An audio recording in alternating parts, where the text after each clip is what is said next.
Hello student. Class 9th के सामाजिक विज्ञान में जो नागरिक शास्त्र इस समय पढ़ाया जा रहा है उसका दूसरा चैप्टर है संविधान निर्माण। तो संविधान निर्माण का जो पहला वीडियो था उसमें हम क्या पढ़े थे? संविधान निर्माण जो पार्ट 2 है उसके पहले वीडियो में हमने क्या पढ़ा था कि किस तरह से दक्षिण अफ्रीका में लोकतांत्रिक संविधान का निर्माण हुआ, रंग भेद के खिलाफ संघर्ष हुआ और फिर अंत में जाके किस तरह से संविधान का निर्माण हुआ। और जब संविधान बनाया गया तो उसमें सभी वर्गों को ध्यान में रखकर सभी को एक बराबर आज़ादी दी गई, जो कि पहले नहीं था। रंगभेद के दौरान पहले नहीं था, लेकिन इस बार जब संविधान बनाया गया तो सभी को बराबर बराबर आज़ादी दी गई, चाहे अश्वेत रहे हों या श्वेत रहे हों या भारतीय मूल के रहे हों या रंगीन चमड़ी वाले, सभी को एक बराबर अधिकार दिया गया। यहाँ तक कि स्त्रियों और पुरुषों में भी कोई भेदभाव नहीं किया गया। तो आज का जो टॉपिक है, तो दूसरे वीडियो में आज हम कुछ पॉइंटों को डिस्कस करेंगे। कुछ पॉइंट पे हम उसी को ध्यान में रख के उसी के बारे में जानने की कोशिश करेंगे। तो जिसमें पहला पॉइंट क्या है, हमें संविधान की ज़रूरत क्यों है, यानी कि हमें ही नहीं किसी भी देश में संविधान की ज़रूरत क्यों पड़ती है, तो इस बारे में हम पढ़ेंगे आज। तो देखिए, हमें संविधान की ज़रूरत क्यों है और संविधान से क्या होता है, संविधान अगर हम बना लेते हैं तो क्या होता है।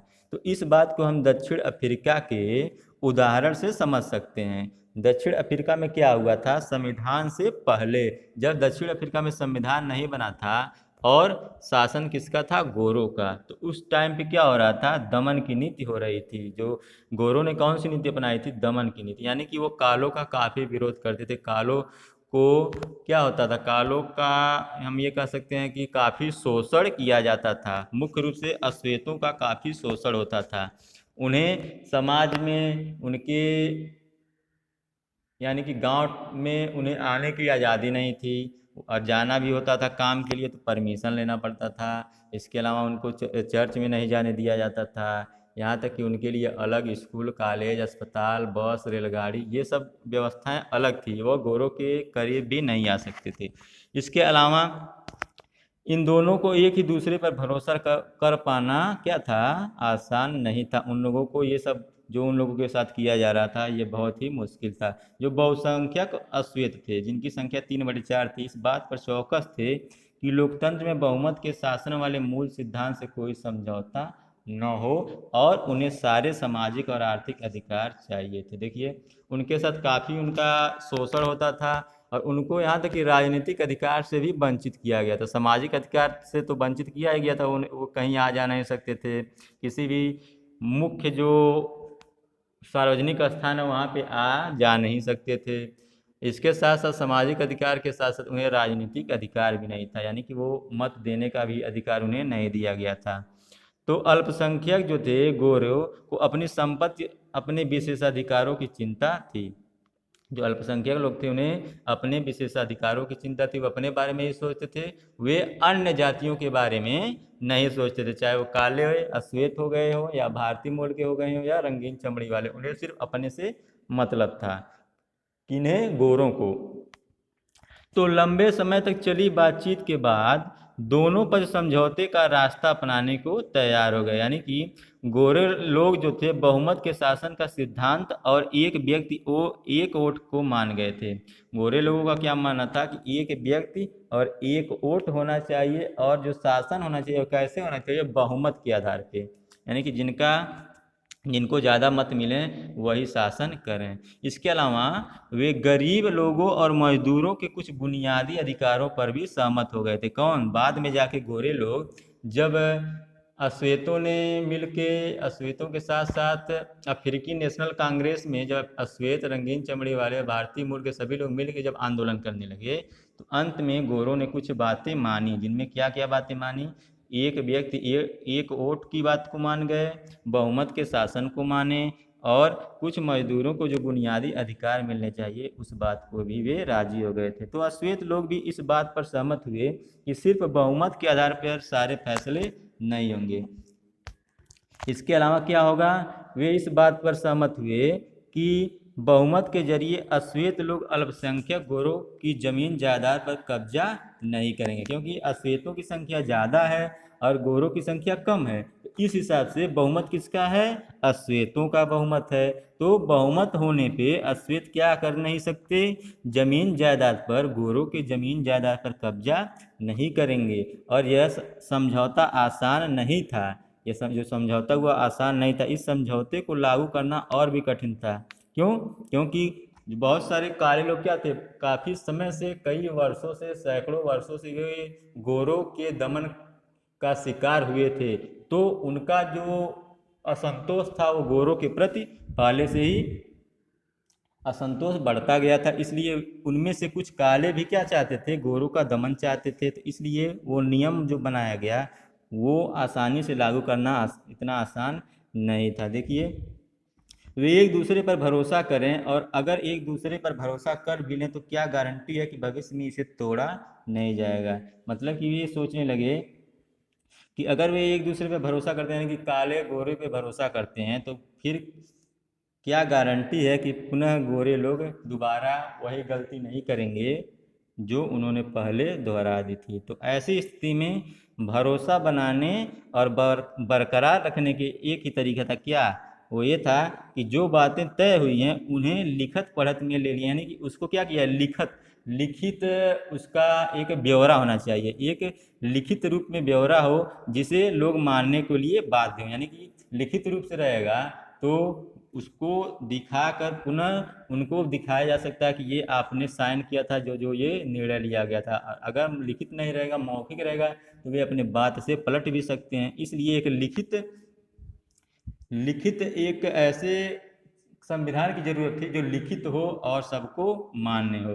तो भविष्य में शासकों का चुनाव कैसे हो, इसके बारे में नियम तय होकर लिखित रूप में आ जाते हैं। चुनी हुई सरकार क्या क्या कर सकती है, यानी कि जिस सरकार को हमने चुन लिया वो क्या क्या कर सकती है और क्या क्या नहीं कर सकती है, ये भी लिखित रूप में मौजूद होता है। इन्हीं लिखित नियमों से नागरिकों के अधिकार भी होते हैं। यानी कि देखिए, जब गोरों का शासन था तो कुछ लिखित नहीं था, वो अपनी मनमानी करते थे। गोरे लोग अपनी मनमानी करते थे, जो उनका मन किया, जिसका शोषण करने का मन किया उसका शोषण किए, जिसको गांव से निकालने का मन किया गांव से निकाल दिए।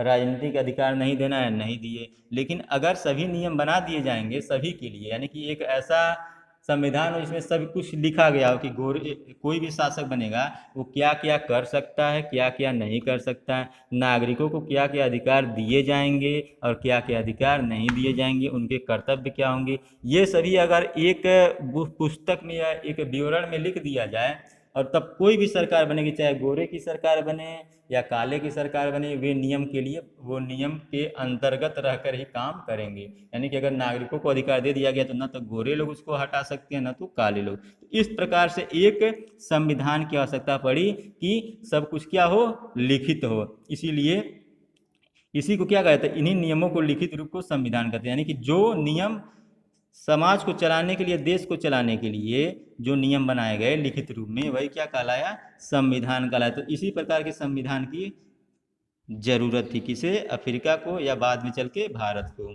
तो जब संविधान रचना सिर्फ दक्षिण अफ्रीका की ही खासियत नहीं है, हर देश में अलग अलग समूहों को लोग, यानी कि हर देश में अलग अलग समूहों के लोग रहते हैं। ये नहीं कह सकते कि सिर्फ अफ्रीका में गोरे काले रहते थे, हर देश में। भारत में ही देख लीजिए, भारत के हर भाग में अलग अलग बनावट के लोग रहते हैं, अलग अलग भाषा बोलने वाले लोग होते हैं, अलग अलग धर्म के लोग हैं, अलग अलग जाति के लोग हैं। तो हर देश में विभिन्नताएं पाई जाती हैं। तो संभव यह है कि अलग रिश्ते, उनके रिश्ते जो थे दक्षिण अफ्रीका के गोरे और कालों को जितने कटुतापूर्ण नहीं हो, पर लेकिन दुनिया भर में लोगों के बीच विचारों और हितों में फर्क रहता है। यानी कि लोकतांत्रिक जो शासन प्रणाली हो या न हो, पर दुनिया के सभी देशों को ऐसे बुनियादी नियमों की ज़रूरत होती है। यह बात सिर्फ सरकारों पर ही लागू नहीं होती है। मतलब कि अब हर देश में देखिए, कुछ देश में लोकतंत्र है, कुछ देश में लोकतंत्र नहीं है। इसका मतलब ये नहीं है कि अगर जिस देश में लोकतंत्र नहीं है, जिस देश में लोकतंत्र है तो उसमें तो नियम बनाया जाएगा, उसमें कानून बनाया गया, संविधान बनाया गया, उस हिसाब से वहाँ के नागरिकों को, वहाँ की सरकार को चलना होता है।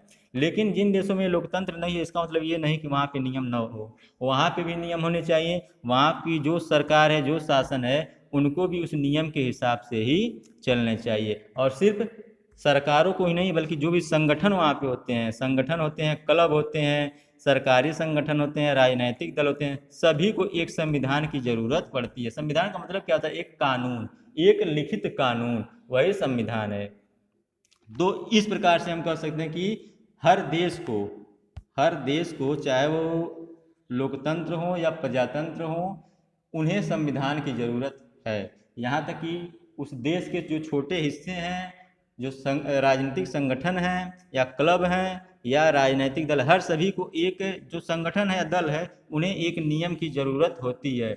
वही नियम क्या है? देश के लिए जब बनता है तो संविधान बन जाता है। तो इसलिए हम कह सकते हैं कि संविधान की आवश्यकता है हर देश को।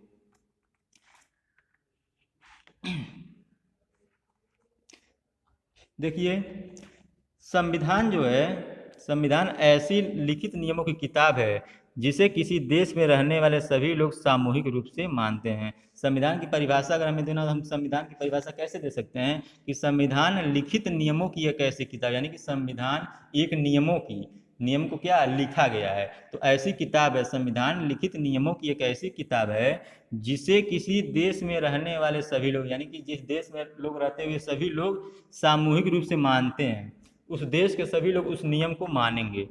संविधान लिखित नियमों का ऐसी किताब है जिस देश में रहने वाले सभी लोग सामूहिक रूप से उसे मानते हैं। तो संविधान जो है वो सर्वोच्च कानून होता है जिसमें किसी भी क्षेत्र में रहने वाले लोगों, जो इन्हें नागरिक हम कहते हैं, के बीच में आपसी संबंध तय होने के साथ साथ लोगों और सरकार के बीच के संबंध भी तय होते हैं। तो संविधान ये होता है कि संविधान का मतलब होता है कि ऐसा नियम, ऐसी किताब जिसको सभी लोग मानते हों और उनके बीच क्या हो, संबंध होने के साथ साथ वो सरकार, यानी कि उन लोगों और सरकार के बीच भी संबंध तय होता है। संविधान जो होता है अनेक काम करता है जिनमें पहला क्या कह सकते हैं कि यह साथ रह रहे विभिन्न तरह के लोगों के बीच जरूरी भरोसा और सहयोग विकसित करता है। यानी अपने देश के लोगों में ये क्या करता है? संविधान भरोसा और सहयोग विकसित करता है। दूसरा क्या है? यह सरकार का गठन कैसे होगा और किसे फैसले लेने का अधिकार होगा, ये स्पष्ट करता है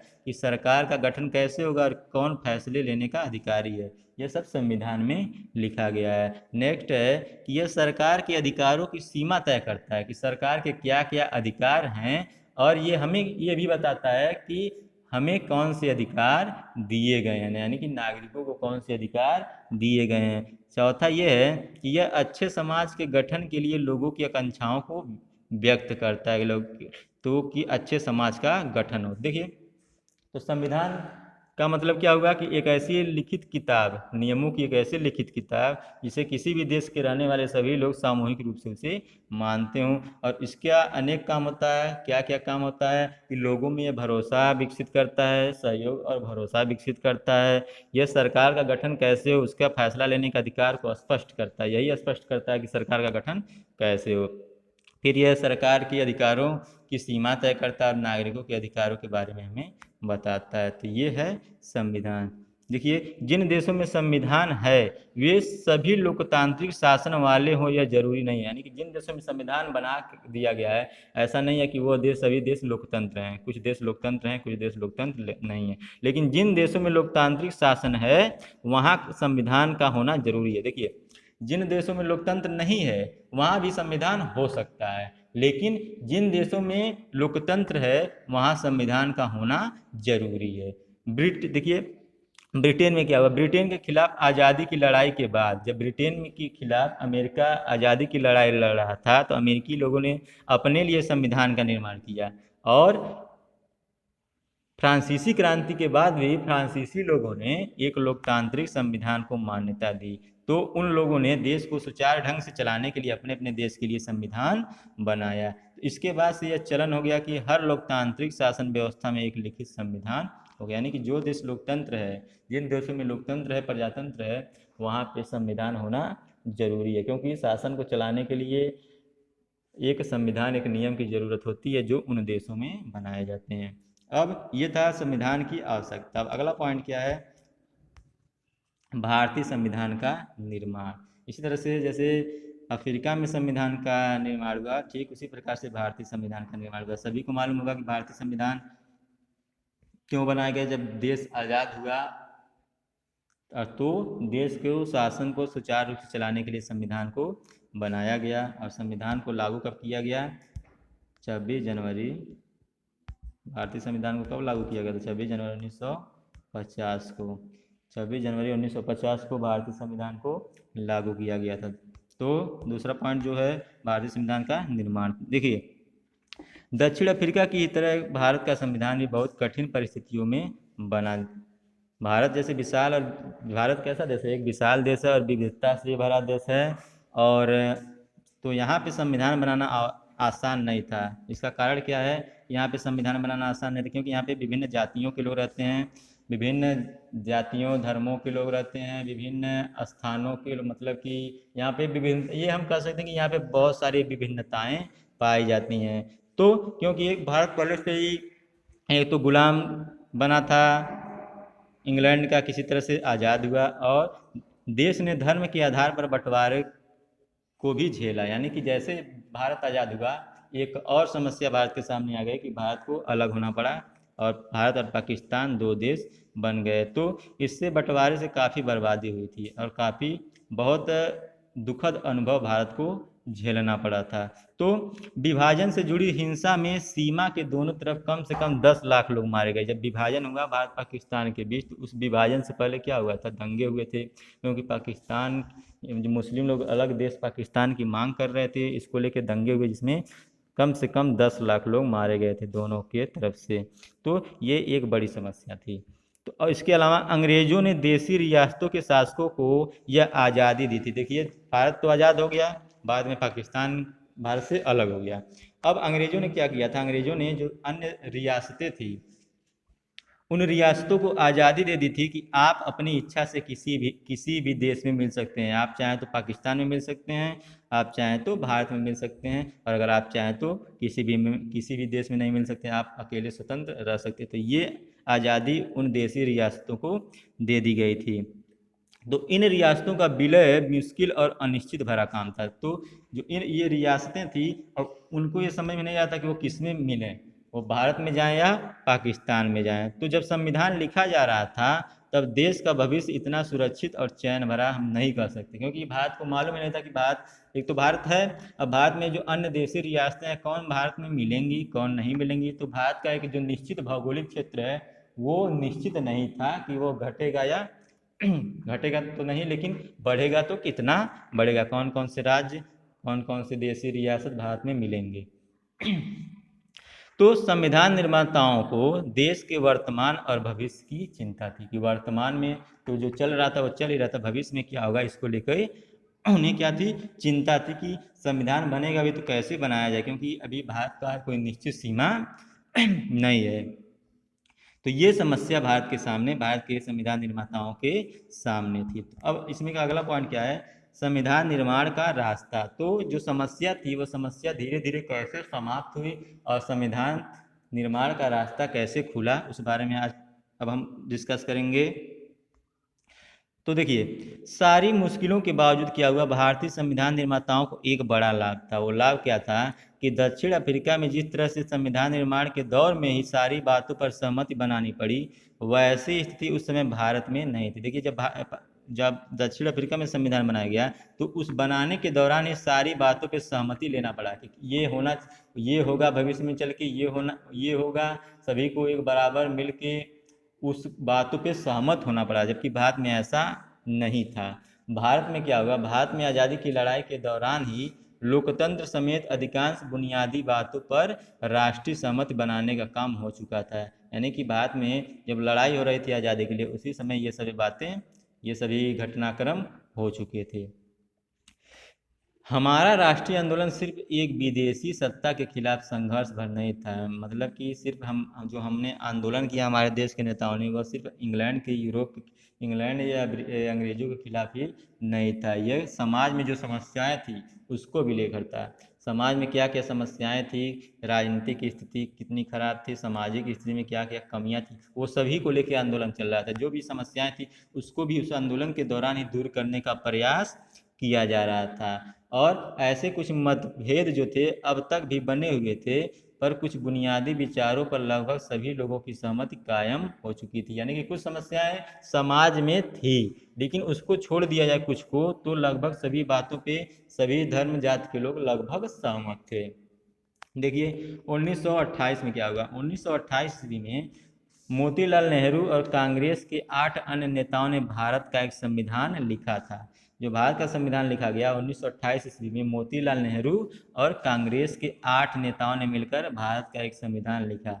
और 1931 ईस्वी में 1931 ईस्वी में क्या हुआ, कराची में हुए भारतीय राष्ट्रीय कांग्रेस के अधिवेशन में एक प्रस्ताव में यह रूपरेखा रखी गई कि आज़ाद भारत का संविधान कैसा होगा। वो रूपरेखा जो थी वो कब रखी गई, 1931 ईस्वी में ही, जब भारत आज़ाद नहीं हुआ था उससे पहले ही ये सोचा गया कि अगर भारत आज़ाद होगा तो उसकी रूपरेखा कैसी होनी चाहिए। यह 1931 ईस्वी में कराची में कांग्रेस के अधिवेशन में ही रख दिया गया था।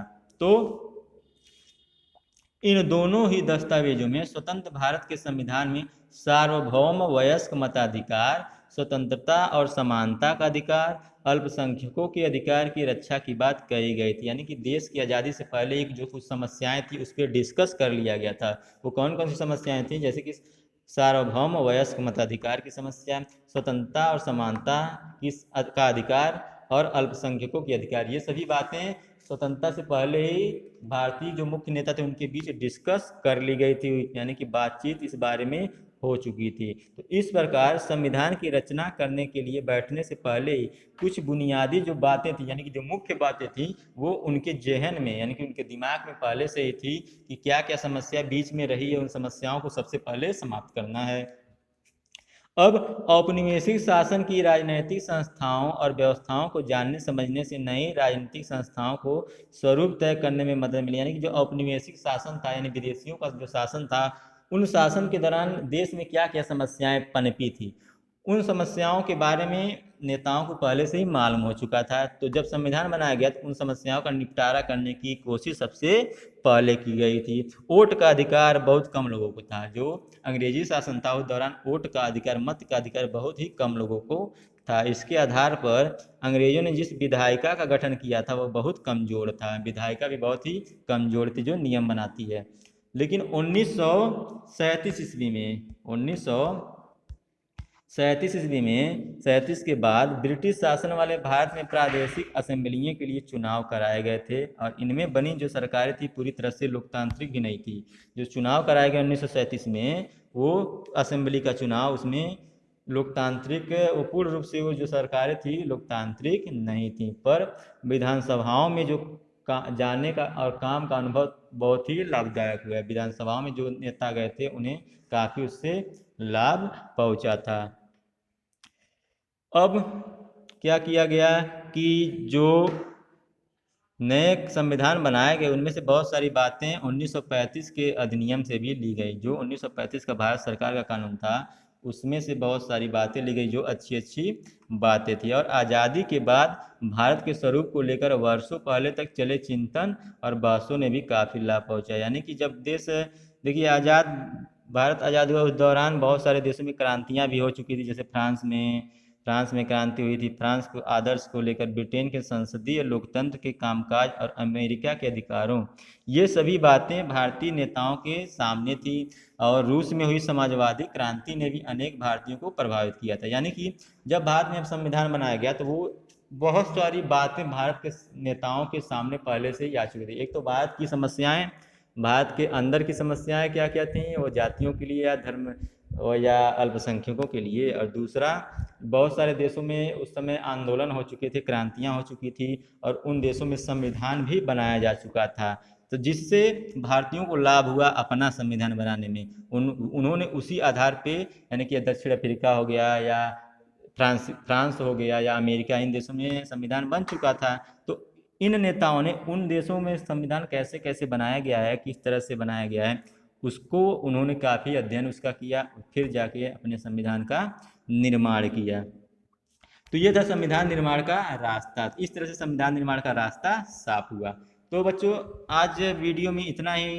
कल अगले वीडियो में हम भारत की संविधान सभा के बारे में पढ़ेंगे कि भारत की संविधान सभा ने फिर संविधान को किस तरह से बनाया, कब कब बनाना उन्होंने शुरू किया और संविधान बनकर कब तैयार हुआ, किन किन नेताओं की भूमिका रही, ये अगले वीडियो में हम डिस्कस करेंगे। तो आज के लिए इतना ही। Thank you.